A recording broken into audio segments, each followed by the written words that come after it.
Top quality और consistent performance के लिए सिर्फ सिल्वर पंप नाम याद रखना।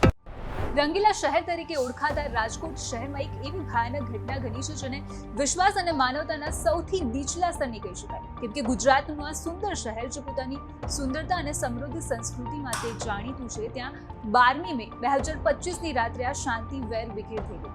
રાત્રિના લગભગ 10 વાગ્યા હતા. મોટા ભાગના લોકો પોતાના ઘરોમાં સૂઈ રહ્યા હતા ત્યારે યુનિવર્સિટી રોડ પર આવેલી ઋષિકેશ પાર્ક 2 સોસાયટીમાં એક ભયાનક ઘટના બની. એક 53 વર્ષીય નર્સની તેના જ ઘરમાં હત્યા કરી દેવામાં આવી. નમસ્કાર, આજની ક્રાઇમ કહાની સાથે હું છું ખુશ્બુ પંડ્યા.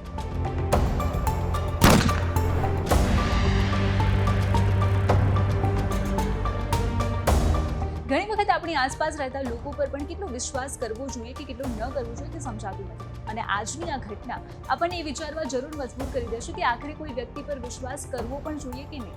આ ઘટના છે રાજકોટની, જ્યાં ઉમિયાજી કૃપા નામના એક મકાનમાં અચાનક ચીસો સંભળાઈ. ત્યાં જ રહેતા નીલમબેન અને તેમના પતિ પિયુષભાઈ દલસાણીયા ગભરાઈને જાગી ગયા અને જ્યારે તેઓએ ત્યાં જઈને જોયું તો તેમના પગ નીચેથી જમીન સરકી ગઈ, જેમ કે રૂમમાં લોહીના ખાબોચિયા હતા અને વચ્ચે એક સ્ત્રીની લાશ પડી હતી. એ સ્ત્રી હતી 53 વર્ષીય ચૌલાબેન પટેલ, જે રાજકોટની કેન્સર હોસ્પિટલમાં નર્સ તરીકે કામ કરતી હતી. તેના શરીર પર છરીના અનેક ઘા વાગેલા હતા અને આખો ઓરડો લોહીથી લથપથ હતો. નીલમબેન અને પિયુષભાઈએ તરત જ પોલીસને ફોન કર્યો. પોલીસ ઘટના સ્થળે પહોંચી અને તપાસ શરૂ કરી. તપાસમાં જાણવા મળ્યું કે હત્યારો કોઈ બીજો નહીં પણ ચોલાબેનનો પડોશી જ હતો. જ્યાં 34 વર્ષીય કાનજી ભીમાભાઈ વાંઝા, જે એ જ સોસાયટીમાં પાછળના ભાગમાં રહેતો હતો.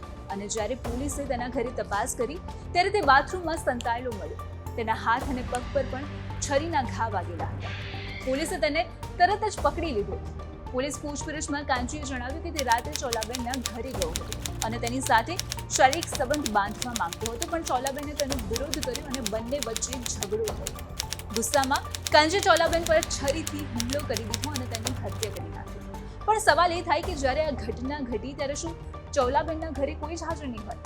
તો આમ તો ચોલાબેન પટેલ મૂળ અમદાવાદના કુહા ગામના વતની હતા અને તેમના લગ્ન પણ થયા હતા, પણ પતિ સાથેના સંબંધો સારા ન હોવાને કારણે તેમના છૂટાછેડા થઈ ગયા હતા અને છેલ્લા 24 વર્ષથી તેઓ અમદાવાદ સિવિલ હોસ્પિટલમાં નર્સ તરીકે કામ કરતા હતા. 4 મહિના પહેલા જ તેમની બદલી રાજકોટમાં થઈ હતી અને તેઓ અહીં એકલા જ રહી રહ્યા હતા. ચોલાબેન શાંત અને સરળ સ્વભાવના હતા અને તેઓ પોતાની નોકરી પ્રત્યે ખૂબ જ સમર્પિત પણ હતા. એટલું જ નહીં, હોસ્પિટલમાં બધા જ તેમને માન આપતા હતા અને તેમના મૃત્યુના સમાચાર સાંભળીને હોસ્પિટલમાં બધા જ સ્તબ્ધ થઈ ગયા હતા. આ ઘટનાએ રાજકારણમાં પણ ખળભળાટ મચાવી દીધો હતો. ગુજરાત વિધાનસભાના વિરોધ પક્ષના નેતા અમિત ચાવડાએ સરકાર પર આકરા પ્રહારો કર્યા હતા. તેમણે કહ્યું હતું કે રાજ્યમાં કાયદો અને વ્યવસ્થાની સ્થિતિ સંપૂર્ણપણે કથળી ગઈ છે અને મહિલાઓ પર અત્યાચારના બનાવો પણ વધી રહ્યા છે.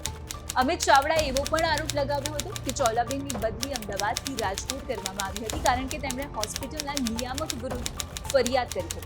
તેમણે કહ્યું હતું કે ચોલાબેને પોતાની સુરક્ષા અંગે પણ ચિંતા વ્યક્ત કરી હતી, પરંતુ કોઈએ તેમની વાત સાંભળી નહીં.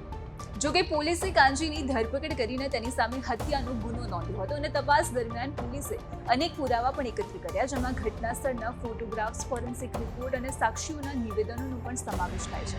ચોલાબેનની હત્યાએ રાજકોટના શહેરને હચમચાવી નાખ્યું હતું. લોકો ગુસ્સામાં હતા અને આરોપી માટે કડકમાં કડક સજાની માંગણી કરી રહ્યા હતા. આ ઘટનાએ ફરી એક વખત સાબિત કર્યું કે ગુસ્સો અને વાસના માણસને કેટલો આંધળો બનાવી શકે છે. ચોલાબેનના પરિવાર અને મિત્રોને આઘાત લાગ્યો હતો. તેઓને વિશ્વાસ નહોતો થઈ રહ્યો કે તેમની માથે આટલું મોટું દુઃખ આવી પડશે. તેઓએ ચોલાબેનની આત્માની શાંતિ માટે પ્રાર્થના કરી અને આરોપીને સખત સજા મળે તેવી માંગણી પણ કરી છે. અત્યારે ક્રાઇમ કહાનીમાં બસ આટલું જ. આપણે ફરી મળીશું એક નવી કહાની સાથે. નમસ્કાર.